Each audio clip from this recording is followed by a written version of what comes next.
we all go through stuff and we all have failed. Just about every football play on a Sunday, Saturday, Friday, Thursday, whatever, somebody fails on every play. That's the beauty of our game, is that everybody's got to be on the same page and at the same time. And for me, again, this was the biggest moment in my life and it went the wrong way, So I've had years and years of replaying this thing and revisiting this thing. And again, it's painful every single time, fellas. It's never going to not hurt. Kyle, I've been a Niner fan my whole life, and I was stunned when I saw the video clip with you and Pat and Dante. And I just want to go back to that 2011 season, because I think, the way it ended, obviously, is it's like a moment in time. But that team was beloved by people my age. I mean, we loved that team, and you were a big part of that team. You had a couple big games against Arizona. You had that end around against the Rams. You caught a couple balls in the New Orleans game, which was the playoff game prior, which I think is one of the greatest 49er games of all time, of all time. You had a key block on the Alex Smith run, which is one of the most memorable plays ever. Being a part of that 2011 team, and we'll get to the end and stuff, but what was it like down the stretch? Because I could feel the momentum. I felt like we were the best team in the entire NFL, and we had a lot of injuries, and guys were just stepping up to the plate. What was it to be a part of that team kind of in December and January of that year? Man, it's still the best kind of time of my life. It's definitely marred by the end, but those months and really even before that, you got to remember before that, that's when we had lockout time. So we weren't, and we're going through a coaching change and an offense change. So going all the way back to the spring sessions at San Jose State, when we're just in a classroom and we're all putting the offense together and learning it from scratch. And then, going through camp with a new staff and kind of meshing together then. And then, kind of in the beginning and down the stretch, like you said, realizing we're a damn good football team. And kind of what you said is that we were 2-3 deep at every position. I mean, a guy would go down and somebody would step up and we wouldn't really miss a beat. And you could say that for every single position group on that team, from up front in the O-line, all the way down the line. And, just the fact that we did have each other's back, I think that's kind of why, the sentiment that we talked about earlier with everybody rallying around me at the end like that, it's because we were together the entire time. And we always had each other's back. We were used to fighting through stuff together. We were used to those tough times. We had gone through it the year before.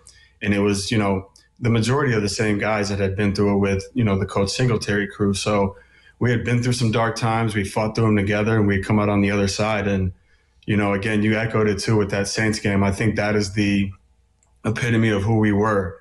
We get punched in the mouth, we punch back. It looks like it's over, and then we continue to fight and we find a way. And that's just what that team was like that whole year. I know you were on that special teams unit, the Tony Montana squad, and they would play Tony Montana, and everybody would go crazy, like C.J. Spillman and Blake Costanzo and yourself. Bo, everybody was on there. Good. Everyone. I mean, it was like, I don't even know how to describe it. It was a moment in time before the ball would even be kicked off. The whole stadium would go bonkers, and you guys are just lining up just to do a kickoff. And it was future. I mean, I know in the playoff game he did the intro, but the special teams unit was like a special bonded unit that year. 100%. And that's the thing is, they made it a point in that offseason to say, we are targeting core special teams guys. You guys are going to be treated just like we treat the core offensive guys and the core defensive guys. And that's why you saw guys like Tavares Gooden come in, Blake Costanzo, C.J. Spillman. I mean, Delaney, you have an all-pro tight end who's that good at every position on the field, and you got him running down there. T. Brock, I mean, you can go down the chain and find guys that contributed, that were starters and starter level caliber, but were contributing on special teams. And that's what made us so dangerous. And then I got to echo this part, that energy that you felt in the stadium when they went out there. And that's part of, I get a lot of flack for the end of the season and all that. And, we focus on, how passion with the fans can kind of go a little too far, but that's why we were so hard to beat in Candlestick. That's why, because we really felt like, and the fans, everybody in that stadium felt like we were all part of this and we were all fighting together. So, you got to take the good with the bad. You can't be mad at how passionate they were once it goes across that line. you take the good with the bad, and that's why we were so dangerous and so hard to beat down there. So take me through that game, the Saints game, and then we'll get to the New York Giants one. I'll never forget it. We waited so long for a playoff game. The whole place stood. I don't think the entire stadium was standing the whole time. Now, did Ted Ginn Jr. get hurt in that game, and then you became the punt returner? What happened there? Yeah, Teddy had a knee. I'll never forget this too, because again, you guys can't see it because it's zoomed in. Teddy's jersey's right next to mine, right here. Like that is a family member. All of my family looks at Teddy like family. So, wow. I still can remember seeing it. He was coming out of the huddle and he just took a weird step and he had a knee. And, again, just like you said earlier, that's what football is. That's what, the NFL is. It's a war of attrition, when you kind of get down the stretch and who's the most healthy. And, Teddy went from being a starter on both special teams, and then he's starting at receiver too. So to lose him was a huge piece, to lose somebody that dynamic. And again, it's nothing new. I mean, we all know the end of the story and know that it didn't turn out the best. But, at the time, it's like, okay, hop in, it's next man up and go do your job. Yeah, and the end of that game, the final 6 minutes of that Saints game, I mean, you could argue it's maybe the best 6 minutes in NFL history, playoff history, the back and forth for Alex to have that moment on that end around, and you were one of the guys blocking on that play with Staley leading it. Then the Saints come back and they score, and then you get the ball back with like a minute and something to go, and he hits Vernon, and then the Vernon post, and he's crying, and guys are coming off. You go from like the highest of high emotions of all time, and then you got to get ready for the New York Giants the very next week. Sure. What was that win like, though? Like coming off that field with that crowd, because people were crying. People were crying in the stadium. Vernon's crying. Harbaugh's losing his mind. That must have been one of the highest moments of your career, right? Oh, it is. I mean, just hearing you describe it, it's giving me chills. It's kind of taking me back to that. And again, because of what the next week was, and because as pros, we got that 24-hour rule, or some coaches have like the 8-hour rule. You deal with it tonight and then tomorrow it's done. We move on to the next thing, and you don't really bask in it as much. And then, with the disappointment of the week following, you don't really remember it. It's kind of lost in time. And kind of what you said is, with the block and everything, people don't remember that as much. And people don't remember that being a contributing factor because, of what happened the week after, so it kind of gets lost, but it's one of the best moments probably of all of our lives, right? You work so hard to really get a shot at the playoffs, and then to get into a back and forth like that, to where a few times in that fourth quarter, you're like, dang, this might be it. And we just keep fighting, keep swinging, and, you come out on top, but then it's kind of clouded by that next week. Yeah, and that Eli was so good in that game. There were so many things we could talk about with that New York Giants team. They were awesome. Defense was hitting hard. Vernon with the big touchdown early in the game. I guess I want to do two things. First, I want to apologize on behalf of all Niner fans, right? Like, I still call it the Kyle Williams game, and I shouldn't do that. Like, it just made me kind of reflect and look in the mirror, and I felt like just like a bad person. Forget being a sports fan. Like, I think a lot of people just had all this negative vitriol toward you, and for you to come out and say, like, you guys had the best games of your lives, and it was my worst game of my life. Like, that sent chills through my body, and I felt awful for you. So I'm apologizing.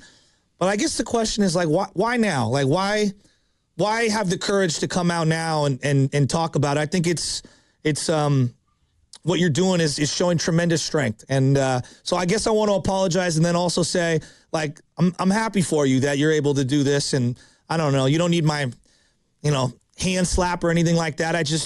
I felt like we needed a little eye opener in sports. And so I appreciate you coming out. Yeah, well, I appreciate that. I appreciate the apology. You don't need to apologize, but I do appreciate that apology. And, I do appreciate the hand slap, whether you think it means nothing or not. It's, again, it's everybody that gives me one of those. It does feel good because, again, I felt the weight of the entire thing at the time. I felt the weight of it over the last 14 years. But, again, I go back to your question, why now? I mean, if we go back, I think it's a different time. It's a different time than it used to be back then. But at the time, I still remember that night, Jim Thomasula, I'll forever be grateful to him for that. He came to me and right after Pat did, actually, and he said, this this is your worst moment, but it has to be your finest. You got to stand up and you got to look those people in the eye, just like you look your teammates in the eye, and you gotta face this thing. And I did. I think there was just such a, I don't know, kind of an aura around, me and us at the time. And I just had, kind of that bad connotation when people would look at me that they probably didn't focus on the fact that, I've kind of always worn this thing, and I've kind of always I took it on the chin when it happened, because although my teammates would tell me, we lose it as a team and, the whole thing, I would tell them, I appreciate that, guys, but this one's on me. Like I had the ball last and I gave it away to the other team and they won because of it. So that one's on me. And to their credit, like I said, they've always had my back. But to, the more specific why now, I was asked, Dante reached out and he asked me, and I'm only going to revisit that moment if it makes sense. I would never want attention over something like this. I would never want to get, notoriety off of something like this. It's one of the worst moments of my entire life. So to revisit it is painful for sure. But I had somebody that I love and respect dearly ask me to kind of revisit that moment. And, that means there's no hesitation. And then on the back end of that, with you guys reaching out, I do see, and I have seen for years, all the comments and, the hate and, love, everything kind of in between. But I recognize that this can be a teaching moment for all of us. It can be a teaching moment that we all go through stuff and we all have failed, just about every football play on a Sunday, Saturday, Friday, Thursday, whatever. Somebody fails on every play. That's the beauty of our game, is that everybody's got to be on the same page and at the same time. And I think the teaching moment is how to fight back from stuff and to realize things are never as big as you make them. For me, again, this was the biggest moment in my life and it went the wrong way, so I've had years and years of replaying this thing and revisiting this thing. And again, it's painful every single time, fellas. It's never going to not hurt. It's never going to not be what it was. But, I think of it as I've made it through the worst day of my life. And, for anybody out there that feels like they're dealing with the worst day of their life or they're dealing with something they cannot get over, I legitimately felt like I had the entire world against me. Man, I remember coming back to Candlestick the next year and being booed in my own stadium, I heard that. I felt that. And you got to understand, I love the fans. I fed off of the fans. If you guys remember me as a player, you guys know that. So, man, that hurt. So again, having to face those things and having to kind of go through those, it just lets me know, you can make it through those things that aren't, health or something like that, or, somebody passing away. If it's something that is bothering you, and you think the weight of the world is on your shoulders, you can make it through that. It's just a matter of perspective, a matter of having the right support system around you and leaning into those people and being able to be vulnerable and tell your truth.